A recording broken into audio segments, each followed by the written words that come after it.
right. It is 6 p.m. Eastern Standard Time, and we are the POP Baking Club, and you are the POPers. And you are here by choice. You're in a club just sheerly because you're here. You don't have to join or sign up or pay anything. But every Wednesday we meet here and we bake together. And typically on Wednesdays I do a lecture demonstration on a recipe that my viewers picked. But this week, my viewers chose to celebrate the launch of the Formulator. And I do have an iPad here, and this is what it looks like. It lives on the internet, so if you have a second source and you can open up the practiceofpastry.com, I'm going to go through it and talk about what it can do, what it can't do, maybe what some of your concerns are. All right, so we're here to talk about the Formulator. And for those of you who don't know, the Formulator is something I have developed over the years. I think it was last year sometime I got in touch with a web developer, and it is now a brand new website and an app that lives on the web. And so I'll just start at the beginning. Dave is moderating, my husband Dave, moderator Dave. He will be here to explain baker's math a little bit. I can explain it, but I can't take follow-up questions. That's why I developed the Formulator, because I can do the math painfully slow, but the Formulator does it instantaneously and accurately, which is really important. So thank you all for giving me the opportunity to celebrate this, because it hadn't crossed my mind until last week when I thought, well, maybe I should have a launch party. And you all voted for it, which I really appreciate. It made me feel really good that you wanted more information. I was in therapy yesterday and I was kind of glossing over how happy I was that this was being done, and I was glad that it was getting going. And she said, you know, let's just take a beat, because we want you to take the times in life to like celebrate the good stuff. And I was like, you're right, because I just move on to the next thing. I don't really pat myself on the back too much. And she noted that I'm doing all of this, which is building this baking community and launching something I've dreamt of for over 10 years as my authentic self. One of my big concerns when I came on TikTok was that I couldn't be my weird self, and that I had to be careful, and that I would be putting myself kind of out there in a very vulnerable way. And you've all received me, warts and all, and I appreciate that, because this group of people, you're highly engaged, you're very smart, and you're all nice to each other. So in real life, some people outside of this arena are meeting and getting POP baking clubs going on where they live, meeting up at pastry shops, maybe talking recipes. And I'm hoping the Formulator will help give us a new language, because baker's math is a language, and if you can start speaking it, you can become a better baker, a more accurate baker, create less waste, and also make fewer mistakes. This all got started. My husband Dave is really good at math, and I learned about when I went back to school to get a baking degree, a baking and pastry arts degree. It's called a BPA. In a BPA program, you have to take math, food math, and I'm really bad at math. I took one math class in college, I barely passed it, and I have really bad math anxiety. So when I took the class, I got an A, but I literally had my knees knocking and I was really nervous. But one of the things that I took away was baker's math, learning how to do yield conversions, baker's percentage, and other conversions to do these things to your recipes was really interesting to me. And I could do it very slowly, but I asked Dave to make me a spreadsheet. And he didn't just make a spreadsheet of baker's math. He listened to me, we communicated, and he made the spreadsheet do things that a baker's mind does, because there's a slight disconnect, because what we do is not just math. We internalize the math through the taste, texture, volume, the way that it looks. You can make something and look at it and say something's wrong with it. You can make something like on my brownie extravaganza finale, those 6 brownies, I got so many comments on people saying, I picked your favorite just by looking, because we have so much built-in intuition. So I used that spreadsheet a lot. And then I started teaching a recipe development class. And I was having a disconnect getting my students to understand. When I say, well, what did you do to change the recipe? They would say, well, I add an extra teaspoon. And I would say, well, that doesn't mean anything, because, you know, some batches, maybe their volume is 10 cups and others 16 cups. So it doesn't really make concrete sense. So I started requiring that they used this spreadsheet, and I called it the magic spreadsheet. And it was a requirement, and most of them wouldn't use it until they had 2 flops in a row. And I would say, when are you going to get on the spreadsheet? Because it is a requirement, and also I think you're really going to make a leap ahead. And I would see their understanding grow instantly, a light bulb moment, and they would be off to the races, because they each had to pick a different category: gluten-free, vegan, sugar-free, whatever it is they wanted to do. And each time they iterated, they needed to only change one thing, and we only met twice a week. So they learned to make smaller batches out of their yield weight, and also by changing one thing at a time, they could look at baker's percentage. And when they gave their final presentations, they spoke in baker's percentage, and we all knew what they meant. So even if you didn't do a gluten-free project, you learned through others' experiences. You learned that xanthan gum shouldn't be more than 1.5% up to 2%, or you're going to get something really gluey. That is how it started. And then when I got on TikTok, I wanted to turn it into something. And my daughter, Piper, she got a UX UI certificate. And I started watching her develop these sample apps, right? And I thought, this is really cool. And when I spoke to her about developing an app, it got into a lot of conversations between like Android and Apple and monopolies, and how you have to go through all the app stores and things like that, and it can be really expensive. So then I went to Dave, my husband, and I said, can I talk to that person that you work with that is in web development and can speak the language? Because I didn't even know what to call it. And when I spoke with him, he was really generous with his time. And he explained that I should probably go with a real company, not a student whose maybe work samples were representative of maybe somebody else, or if they got a better deal, they would just drop everything they were working on for me and then just disappear.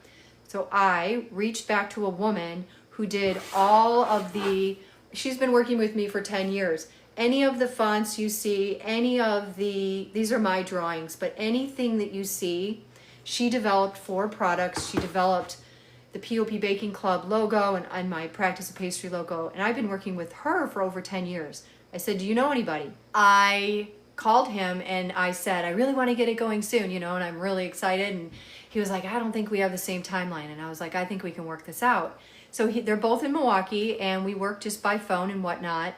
And it's available. And he got it done before baking season, which I think is when kids go back to school. So here we are back in the first week of fall. Kids are back in school. Our big holiday weekend is over and baking season is on. I am ready. I love fall baking. I love pies. I love making gift boxes for the holidays, for gift giving, and super excited. So here we are. We have the formulator. What do we do and what does it do? Now, some of you have been on it and fiddled around. Some of you have already signed up for subscription. So I'm going to try to tell you as much as I can and answer questions. We'll start at the top. The recipe formulator turns a recipe into a formula. And the difference in baker's terms from what is a recipe and what is a formula. A recipe, the way that I look at it is one you find in a book or magazine or online, and it's typically in cups and tablespoons and teaspoons. It's in volume. So we here at the POP, we bake in grams and we use scales. We use 2 scales. A regular scale, mine goes up to 11 pounds, and a mini scale, oftentimes called a jewelry scale, which I recommend for anything under 20 grams. So this is great. I've been going into my spreadsheet and using this, and I show it often in my videos, but I wanted you all to have the ability to do it as well. But when you talk to a web developer, you can't just take a spreadsheet and put it into the web. There's security issues, and also spreadsheets are gigantic and websites are like this. They're tiny. So a lot of what we had to do is translate math into how a baker thinks and then make it fit on your phone, your tablet, your laptop, and your desktop computers. And so we're limited, and we have some limitations, which I'll talk about. So sort of when you click around, you'll learn how to use it and get around things. And a lot of that really is in the printing, and that's because a lot of what goes on with the printing happens on your device. When you want to work with the formulator, again, we're talking about the recipe formulator, which is a platform that allows you to input a recipe in grams and then have your standard recipe, your converted yield, which is weight, and then baker's percentage. And then you can add notes in the method area and keep it, print it, and you can do that whenever you want for free. You can print, but you can't save. If you leave the web site, it will delete your work. But if you have a subscription, it's $5.99 a month or $59.99 a year, cancelable at any time, it will save your recipes and your work. Even if you pause your account, when you come back, your recipes will still be there. First, you need to convert your recipes from cups and spoons to grams. And then you need to input those into the recipe formulator. And then you can play around with it and see what it does. One of the things I want to point out is that the formulator helps with a lot of things. And I posted 3 videos and they all live under the formulator playlist talking about the benefits of it. So one benefit is if you want a total weight to fit into a pan, you can scale it to that total weight that you know that it needs to be. If you want to move the numbers around to match an ingredient that you have, but you only have a limited amount, let's say you have chocolate chips left over and you scale them and you have 110, but your recipe requires 120, you can scale that to meet your demand for the chocolate chips. That is powerful alone. The other thing you can do is begin to understand and speak in baker's percentage, where if you are recipe developing, you can change an ingredient amount incrementally, make it, change one thing at a time, make it, taste it, take notes, and then respond. You're either going to increase the amount, which will change the baker's percentage, or you'll do whatever you need to do. And I often get people in my comment section asking how to affect their recipes. And let me show you one example. I got this the other day from a woman. There's no instructions. So this is what it looks like, and it had no instructions or anything, and it's called Terron de Nuez, and I don't know what that is, so I Googled it, and I asked a few questions, what do you like, don't like about it, and all I can say is, as I looked through her baker's percentage, what stood out to me was that her sugar was at 283%, and for this style of cake, that's a little strange. So if it's too wet and she wants to dry it out a little bit without making it dry, I suggested she alter the sugar amount. That's just a guess. But it's an informed, educated guess, and I think that's important to note. For those of you who don't know what baker's percentage is, my husband Dave is going to give a brief tutorial. But for me, baker's percentage is a way of looking at recipes. It's a way of thinking about, and I just think of like a pie or a pizza. How much relative to the flour is that amount? So typically when you're talking about salt and baking soda, vanilla, things like that you would typically use a teaspoon or a tablespoon for, those are all in the 1, 2, 3, 4% range. The other ones get higher, and flour is always 100%. But the reason you need to know that is because in baking and in other things, there are standards, and I am going to be adding more information to support your learning. In ice cream, for instance, when you learn how to do ice cream math, you are told there are hard and fast rules about the math, because if you go outside of a percentage on the total fat, total solids, the sugar, your ice cream's not going to work. So they have a range. There are also countries that legally have requirements for what is, let's say in France, a baguette. 300 grams, I think it is. But there's a rule. These rules are sometimes government rules, sometimes they're rules to get the best product. But when people say you can do whatever you want with a cookie or a batter, you can. But if you're noticing these outliers, using baker's percentage and adjusting the ingredient amount and watching the baker's percentage change is very powerful. With the formulator, you get consistency, accuracy, and you know the math is right. Because if I do the math, it's going to take me forever, and it might not be right. I might make a mistake. Very quickly, I want to go through the website, and then we'll have Dave come. There is no specific software. You can't download software for this application. It's not an app. When you put your recipes in there, you will not lose them if you pause your subscription. Within the agreement, the user agreement, you are protected from your recipes being stolen or leaked or copied. There is no worry about security on this website. We take your credit card information, your email information, and other things. So we have sensitive information to begin with. But I know more than anybody, because I've taught certificate programs to cottage industry bakers for years, Many people are very concerned that their very hard-fought, well-tested, private recipes will be discovered. So I can make a promise that that is not what is going to happen on my watch. It's not my intention. And we are doing everything to make the website safe and secure. That is why I used a professional web developer. There's no cutting corners and no worry. You know I don't like doing anything as a hack, so you can trust me when I say we are very, very methodical and very careful. Dave is trained as a lawyer. We made sure that everyone feels safe and secure. I know your intellectual property is yours and it will not be shared. Yes, you can input your own recipe and look at it. And even if you don't want to do baker's percentage, there's a lot of value in being able to change the batch yield. Imagine the last time you made a cake and you put it into the pan and you had a little bit left over. Wouldn't it have been nice to dial that in a little bit more? And that's what the yield weight helps you do. Let's go through the website very quickly and you can refer to my videos for more details. I'm going to try not to do too many videos that are just on the formulator. I would like to integrate it, but I'm going to start talking in baker's percentage a lot more, and I know that this community is going to come along with me. So this is the first page, and these are my drawings. Every single one of these ridiculous illustrations I did. The About page has if you want to learn a little bit more about me, look at this is where I am right now. I used to have a blue chair over there, but here's my bookshelf. This is my resume and what I offer. And then there's a video introducing myself for those of you who don't know. And for those of you who don't know, I am a certified executive pastry chef. I taught at the college level and I now teach on TikTok, and I share everything with you in my lives and in my videos for free. So the website is The Practice of Pastry, which is the POP, and that is what we are. The Practice of Pastry is building a practice of doing things every time you approach your baking with intention and building one good skill on the next. And I believe good skills in the kitchen are good skills in life.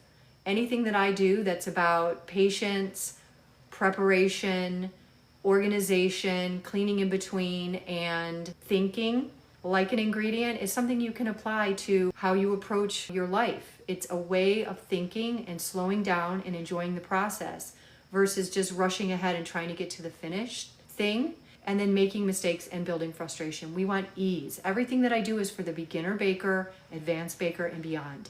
They are foundational concepts that I give you because I specialized in teaching first semester students. Those are the ones I loved, acclimating to how to be in the kitchen, how to recipe develop, identify ingredients, and think about ingredients from their perspective, not from what I want them to do, but what they are and what lives inside of them, because an ingredient's gonna ingredient. We know that.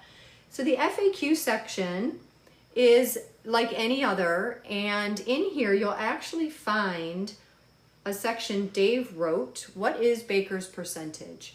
So if you have any questions, hopefully you'll be able to find these in the FAQs. And we talk a little bit about troubleshooting and support. And any email you get comes to me because this is it. This is the company. It's not like it's going to go to 10 people. And we will be collecting information and reiterating the formulator as we go along. There will be changes and updates we're already working on, but then maybe 6 months from now, we'll have a major update. So that's the FAQ page. And then we have resources. And I want to tell you that this resource page, like a lot of things I do, is a living page. I will be in here on the daily. All I've done so far is add my cookies. These are just 3 cookies, so I will be adding more. But I'm going to be changing my quotes. These are quotes from other people, not from me. And this one I didn't have a name for, but it says, if you don't have time to read, convert, or evaluate a recipe, you do not have the time to start a business. I like that quote. I read it and I was like, I'm keeping it. So then that will change, and then under there will be recipes. So you will start to see collections, cookies, brownies and bars, cake, buttercreams, things like that. And they will all be PDFs you can print out, or you can take them, put them into the formulator, and then you can go up and down. That's power. And then under there will be baking education. Right now we have non-flour 100% anchors. Other things that need to be 100%. How many recipes do you have that don't have flour? Ganache, pastry creams, buttercreams, meringues, gluten-free, It might have a mix of things, a couple different flours, and bread baking often has a couple different flours, and chocolate and confections. So how do you find out what is 100%? You use the document, just like that. You can print it out and read it. Literally the answer is right there. And I will constantly be adding information, and it's free. You don't have to be a subscriber to get this information. I have books and tools recommendations. These are also PDFs. I like recommending books and I like recommending tools, but I do not like recommending specific buyers. If I say this book is really good, I give you the publishing date and the author. I want you to possibly go find it used. Oftentimes you don't need the latest edition. So I'm not just going to send you to Amazon so you give your money to Amazon. I'm going to let you choose your bookseller.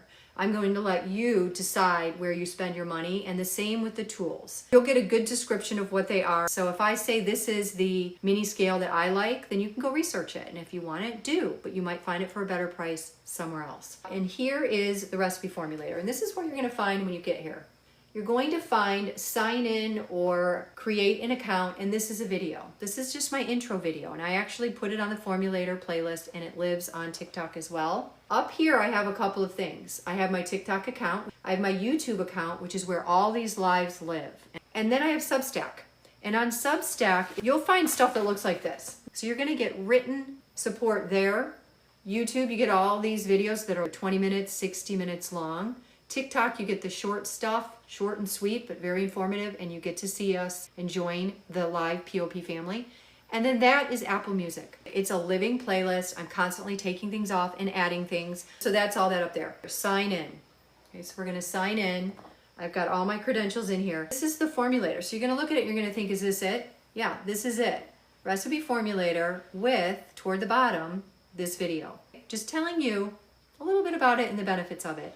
What I like about it the most is you can access all of this from your phone, tablet, computer. You can go to the grocery store, have your phone, forget how much you need of an ingredient, know that you're cutting it into 25% batch, and get that number when you buy an ingredient. So it's always with you, always in your hand if you have a device. These are the key features. This is where you input your recipe name, and we always start with the flour. I don't want this yet to be alternative, non-anchor 100%, like chocolate or dairy or whatever. I don't want to confuse people. So what I did is I had a drop-down menu designed, and it has the main choices: all-purpose flour, bread flour, pastry flour, and cake flour. And the last one is ingredient. That is so, if you were to pick that as an ingredient, let's say it's chocolate, I'm going to add a note.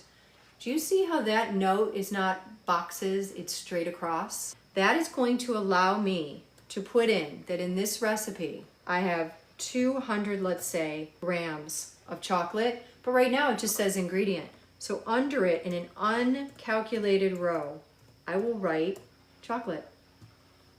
So when I'm looking at this, I will know the ingredient isn't flour. If you're going off into ganache, meringue, these different things, go back and look at my 100% non-anchors and then do this. Basically, you just go through and add as many calculated ingredients as you need. Just keep adding them. I add notes as space bars. I move these things around. So I would move this down here, and then I would move chocolate underneath it. And then I build so that in the order of my recipe, it's butter and brown sugar and sucrose. Those are a block. And I build it that way, so when I print it and read it, that's how it works. So that's how you add ingredients. And then down here, this is where you add your information, your notes, your method, what's the temperature that you bake it at, what notes do you need to have. But you can put in whatever you want. You might even put in there that it's a banana bread recipe and your loaf pan holds 1,000 grams of batter. So that's what you're going to make. I do that with my 8x8 inch, 3-inch deep brownie pans. When I input Ina's, Brave Tart, all these different ones, I input them in standard recipe in their numbers after I've converted them. And then I bring the whole thing down to about 999 grams. That way I know it's going to fit in so they're all uniform. And it doesn't affect the final outcome of the brownie because I'm not doubling cups and spoons and teaspoons. The reason they tell you can't double or alter a recipe that's in cups and spoons is because you can't. Once they're in grams, it's indefinite. Once you get done inputting your information, you can save it or print it. And I do a couple things. I save it right away. I'm gonna go down here and it's all the way at the bottom. You have to scroll, you have to look, and I'm gonna save it. And it's gonna kick me back to this and it's gonna say, thanks, you saved it. I am going to now print it. This is tied into your system now. This is tied into your printer settings and what your printer does. If I have 2 pages, I might make it smaller, go down in the size so it fits on one. This is where you do everything that you do on your printer with your settings on your phone, on your computer. When you print things, sometimes when these words get too long, David Leibovitz buckwheat chocolate chip cookie, and when it got printed, it was cut off. But that's because it's being formatted to fit. So you're gonna have to play around a little bit. I suggest that do a preview and see if you have that problem and then edit. Because on these space bars, the notes, you can't just write endlessly, it won't print. It'll stay there and you can see it on your screen. I'm a big printer, I like to print recipes, but if you don't worry about it. I turn all of my recipes into a PDF. I save it as a PDF.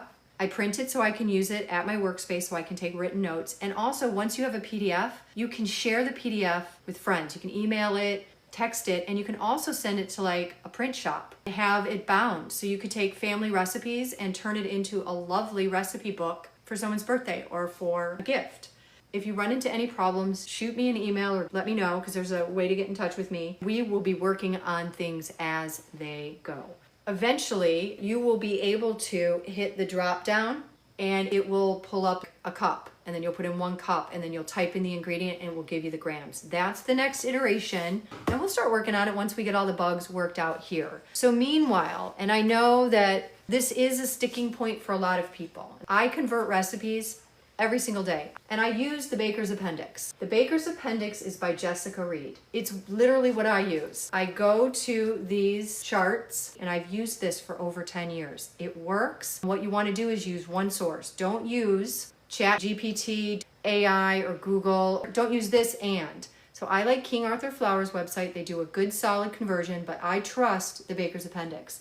But you look up flour, and different flours are pastry, rice, rye, sorghum, spelt, teff, whole wheat pastry. They all weigh something different. So you look up 1 cup plus a half a cup and you do the math. And that is literally how I do it. A 1/4 teaspoon, that's 1.25 grams.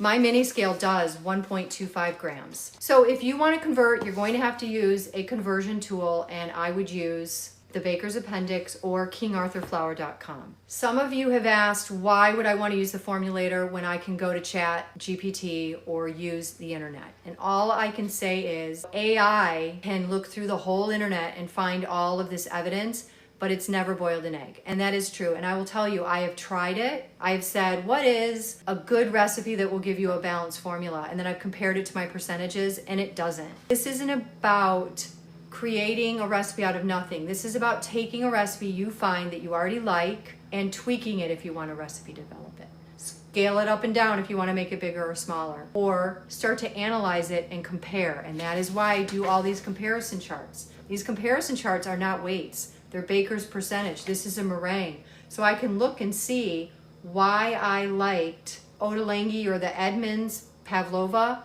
more than I liked the Gislin, let's say, but I liked it. I look at the percentages and it teaches me that. I just use baker's percentage a lot. This is what the formulator used to look like. This is clearly a spreadsheet. And spreadsheets are infinite. They're a map of the world. So we got rid of what we don't need, we made it narrower, and we have to fit everything into these columns. I'm gonna read something to you first because it's a very well written. It is what I believe, and it's out of this book. Professional Baking by Wayne Gislin. This is by Wiley Publishing. It's a very common textbook at baking and pastry arts programs. No matter how detailed a formula is, it assumes you already have certain knowledge, that you understand the terminology. For example, you know how to measure ingredients. Many people believe that learning to bake is about memorizing a recipe, but it's not. Learning to bake well is about mastering a set of basic procedures. There is an assumption of some knowledge, but if you start with just the grams, you input it, you start looking at it, you bake a little bit, you don't have to know what the baker's percentage is or what it does, but eventually it will magically seep in. That's what I find amazing. So this says bakers use a relatively small number of basic mixing techniques to prepare our doughs and batters.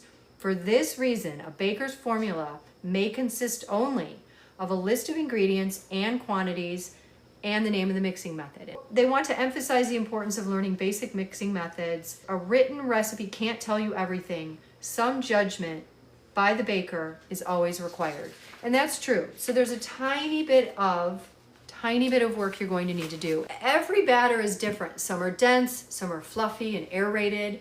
Obviously, you take some things and you cook off some of the ingredients, so their starting weight ends up being less. I would start in my recipes writing down how much batter goes into a container.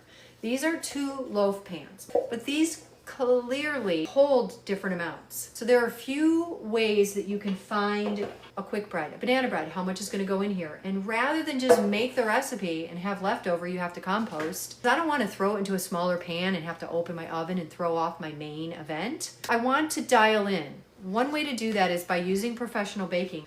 You want to just use this information as a starting point. And you can also find volume measurements in grams in the baker's appendix. But for instance, if you are making a pie crust, so in a 9-inch pan for a bottom crust, you need 225 grams of dough.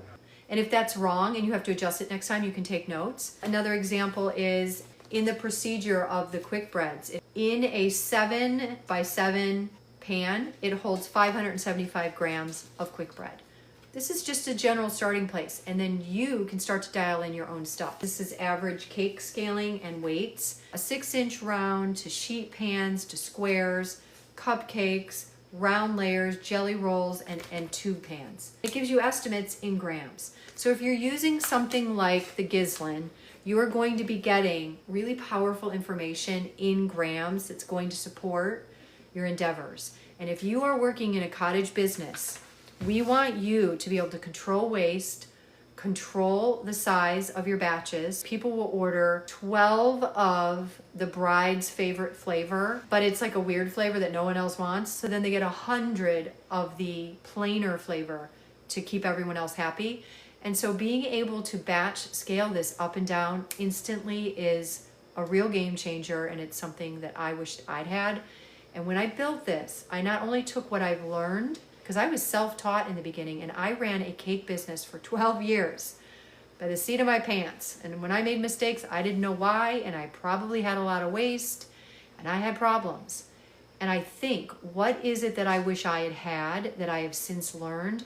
And I think that it is in the formulator, and it's in the form of baker's percentage and understanding math, but you don't have to learn the math first. You can input your recipes and let the math inform you, and that's what I suggest. Well, I think Dave should come join us. He's going to give you a tutorial because, like I said, I can tell you how to do it, but then I can't take one follow-up question. Here he comes. All right, I'm going to go sit in the other room. Let me know if you need me.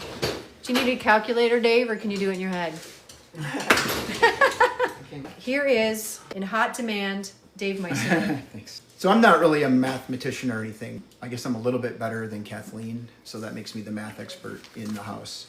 When Kathleen asked me 10 years ago to create a spreadsheet, what we kind of realized is that a recipe is really a formula. My mom used to keep these little 3x5 or smaller index cards of recipes, and there'd be weights or measures, mostly like cups and spoons on hers. But those always have, like at the top, it says yield 2 pounds of batter or 40 cookies. Weights or measures that are on a recipe are really just tied to a specific yield or batch size. And that's important, but it's really the ratio of the ingredients to each other, which is the standard formula of the recipe, is what matters. Because then when you scale up or down or maybe tweak things, you want to maintain balance in the ingredient ratios. Knowing that a standard recipe calls for 25 grams of sucrose and 100 grams of flour, that's knowledge, but recognizing that the weight of the sugar in a recipe is always 25% of the weight of the flour, that's power, because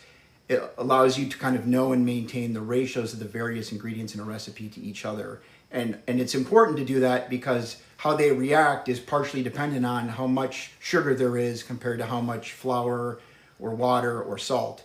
When the recipe creator or developer created that recipe card, they were formulating essentially a recipe, and what they were doing was learning how to think like an ingredient, and that's what's reflected in those ratios. So again, the 25 grams of sucrose, the 100 grams of flour, that's important, but it's the ratio of those to each other that matters. And so baker's percentage is just basically, it's a commonly used method to measure and compare ingredient amounts. And it balances all a recipe's ingredients based on a base ingredient, which for purposes of my discussion today is going to be flour. That's the most common base ingredient for baked goods that have flour.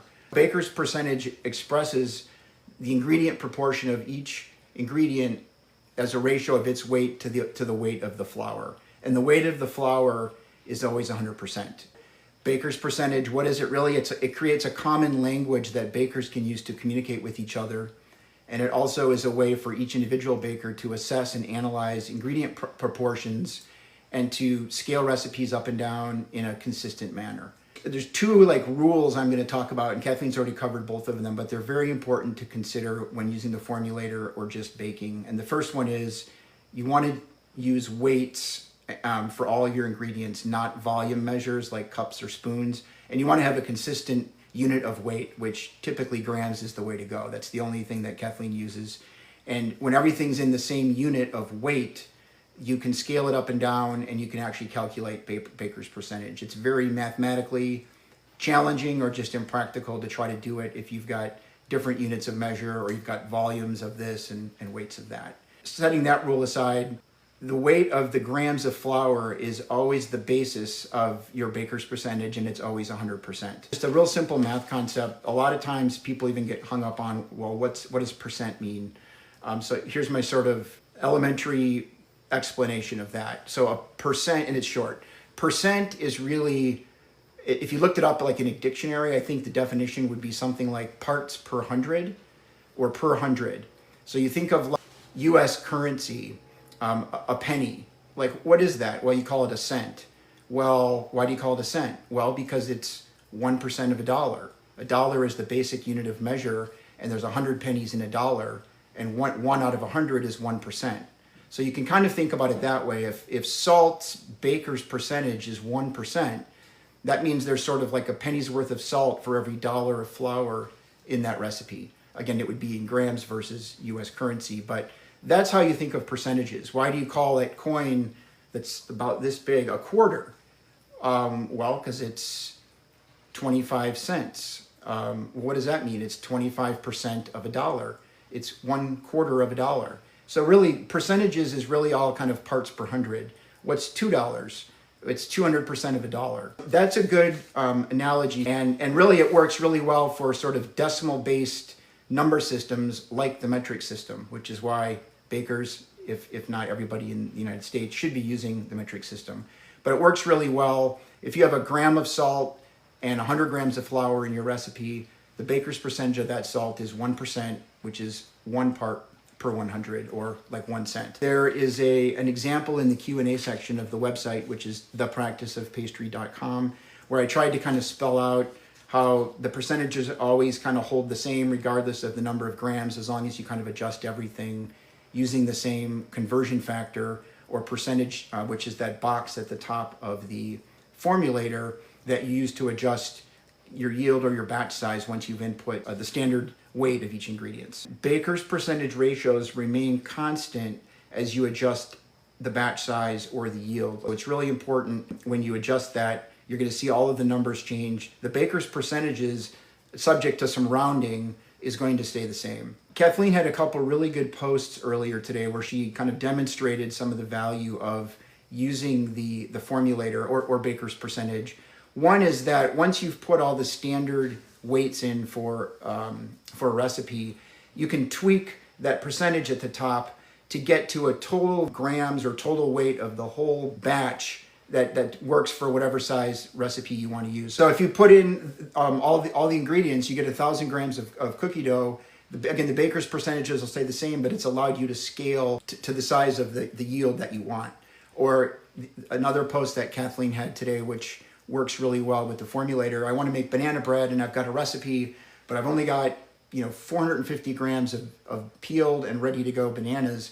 You tweak that percentage up there at the top of the formulator until you see the conversion of of grams of bananas to the one that work for your approach. You can tweak an ingredient amount and also and see how it impacts the baker's percentage. But as Kathleen always says, you do one ingredient at a time, and you do it in an amount that's not such a crazy increase or decrease that you're not going to really be able to track that and get any kind of specific value out of it. You can also use this as a great tool if you want to add an ingredient to a recipe.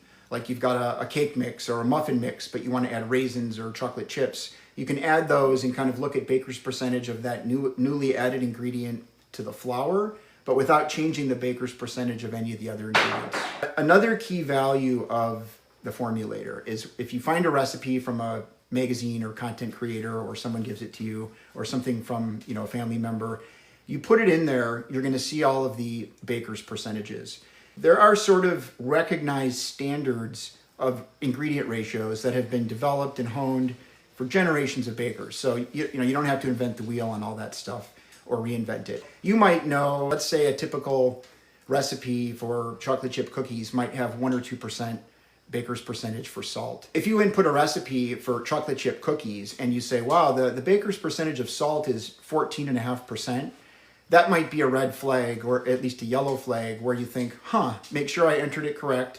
And then, wow, that's way beyond sort of the typical baker's percentage for salt in a chocolate chip cookie. So maybe I'm going to think twice about this recipe. Maybe I'll save the money on the ingredients, or maybe I'll just look for any other red flags. Maybe I'll give it a try. Maybe I'll just do it a few times and adjust the salt. But it's a good way to identify. People say, well, what's a good way to identify a recipe to avoid or maybe pause?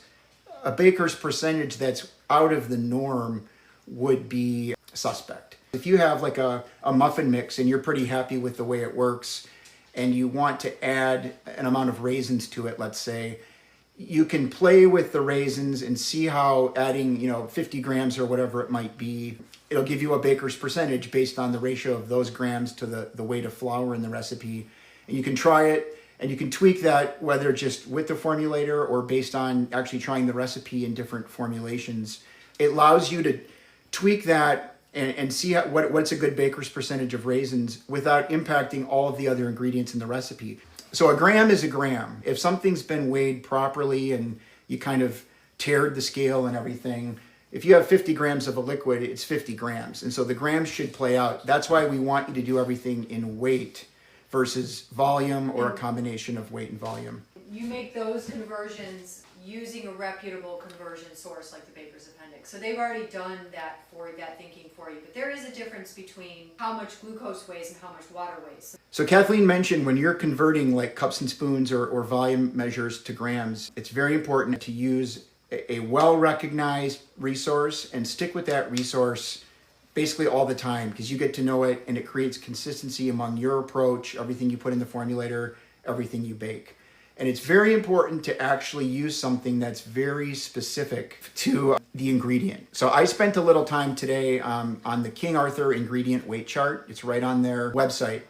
Just to make this point where, and a lot of people ask us this, well, why could we convert cups to grams on the Formulator? Someday we will, but that's not just a insert number and push button type of result, because a cup varies depending on the ingredient. A cup of one thing doesn't have the same weight as other things because cup is volumetric, and all or most baking ingredients have different volumes or different densities. So if you go on that website, you'll find that a cup of pumpernickel flour weighs 106 grams. A cup of bread flour weighs 120 grams. So just between those two, that's like about a 13 or 14% difference. A cup of raisins weighs 149 grams. A cup of sucrose, 198. A cup of water, 227. So you kind of get the idea that a cup of one ingredient isn't going to have the same number of grams. Not all ingredients measured in cup have the same amount of grams. If you've got bread flour, use a bread flour conversion if you're going from cups to grams. The final thing I'll add is I looked up mercury. I always like to use that because you wouldn't probably bake with it, but it's a liquid metal that you could put into a cup. You might find it often in thermometers. A cup of mercury weighs 3,100 grams, or about 7 pounds, which is like 30 times more than a cup of pumpernickel flour. You really have to be careful when you're converting. And there might be an iteration of that on the formulator someday, but it's going to be a huge drop down menu because it's a cup of what equals how many grams, and the of what is a pretty big deal. Every time you do a recipe, it's kind of like a math test and a chemistry test all in one. The good news is it's really a pass-fail test. You've got a recipe. If you do it right, you're going to pass every time.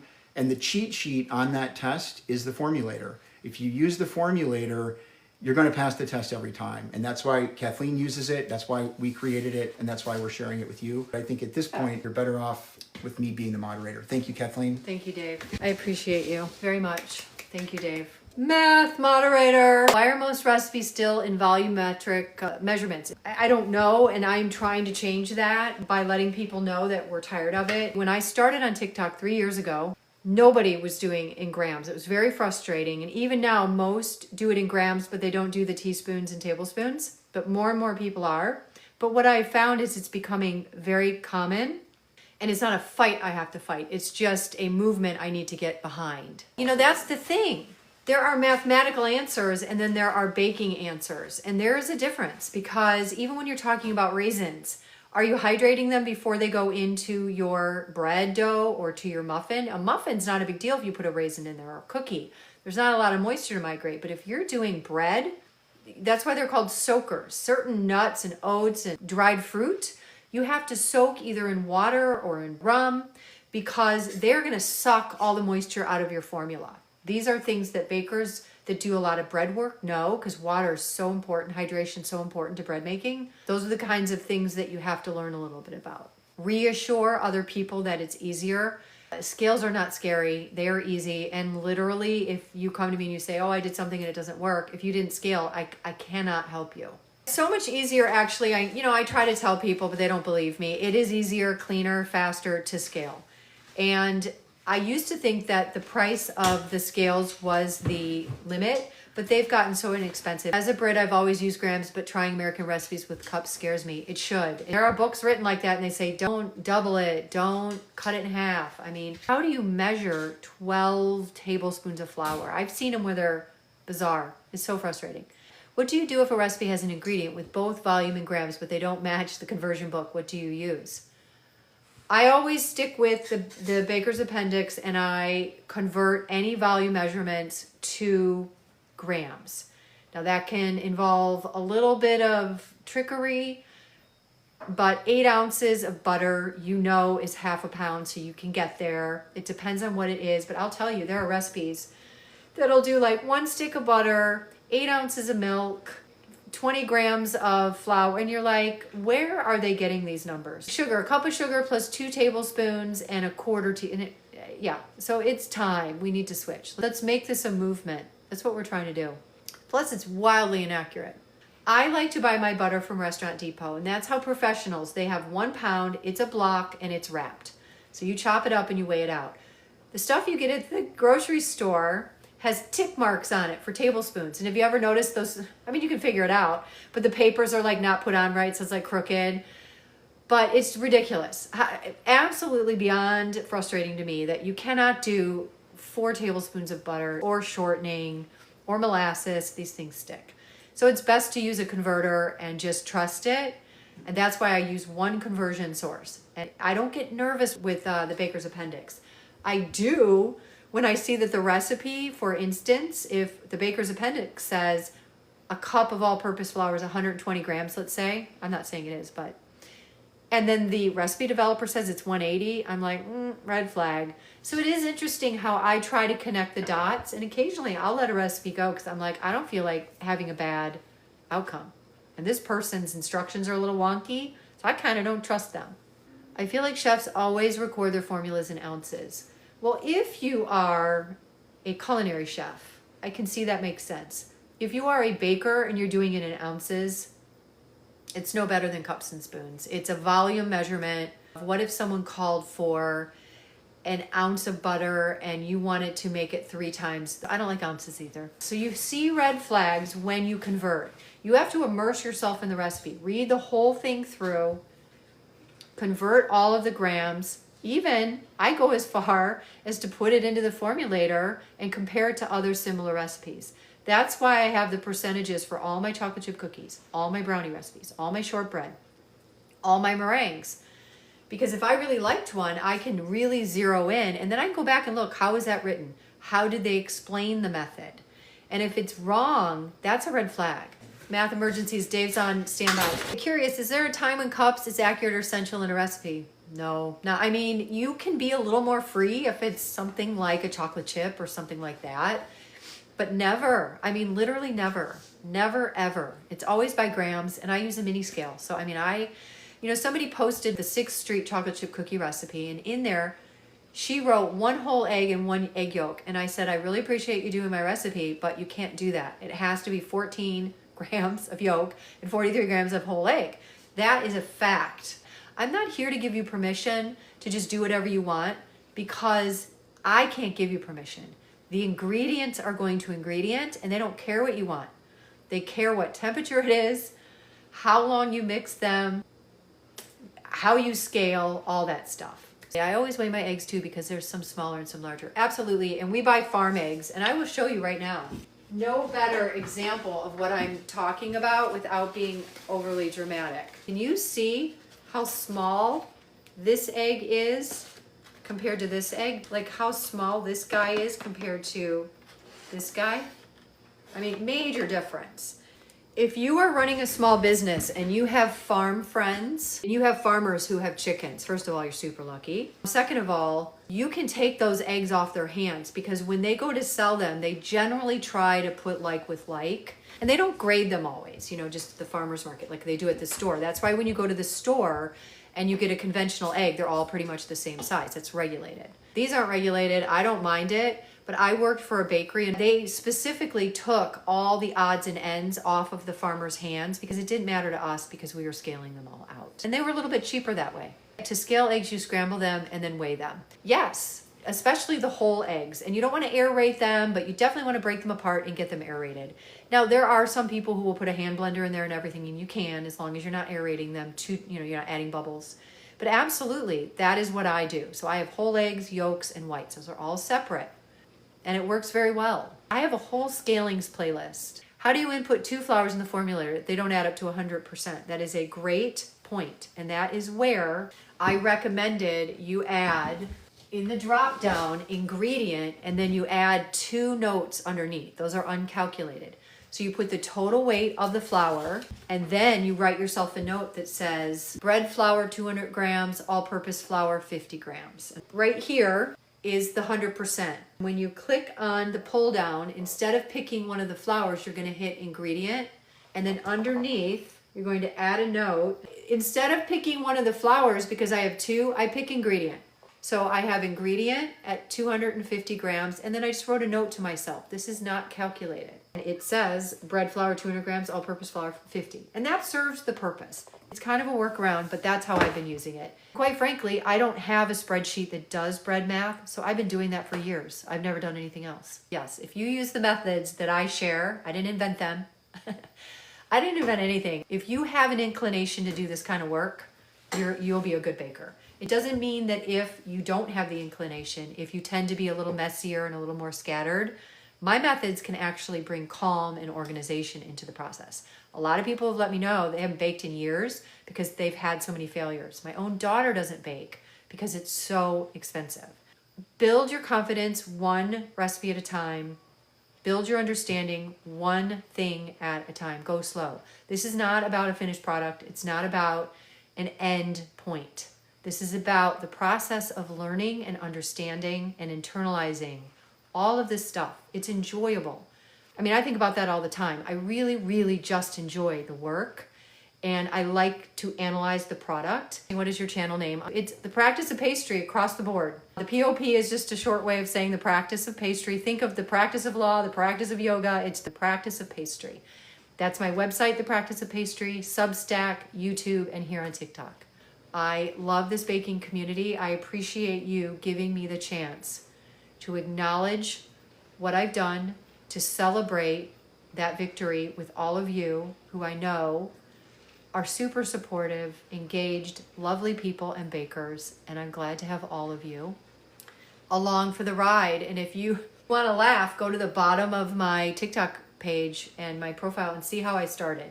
It was a rough start. I had to get used to it and I had to learn a lot. Thank you. Thank you for giving me the platform to celebrate and to take a beat, take a moment and acknowledge that there's still a lot of work to do. I really have to make sure that this thing is understood and that it's a tool that works. So keep letting me know how you're using it, what you like, what you would like added, any suggestions you have, and we're taking all suggestions. So that's a good thing. And share, share, share.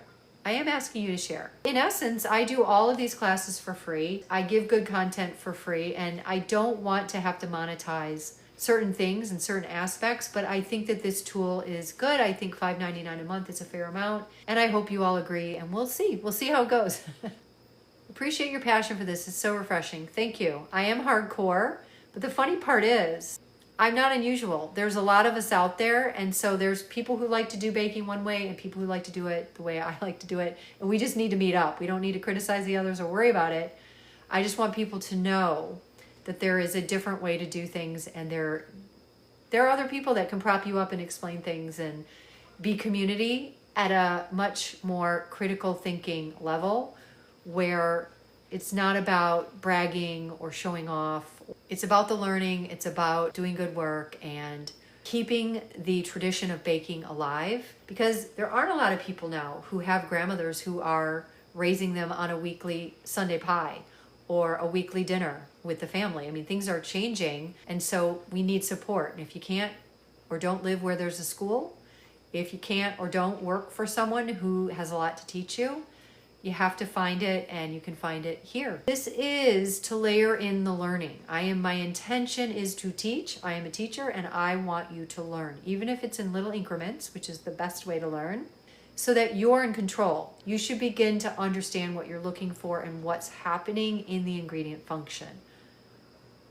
You should start to know and learn, but you do that in little bits, and they all add up over time.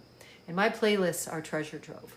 This is a new era. This is a new era. We are going to speak the language. We are going to bring precise baking into the forefront, and we are going to convince Americans that it's easier and that scales are inexpensive.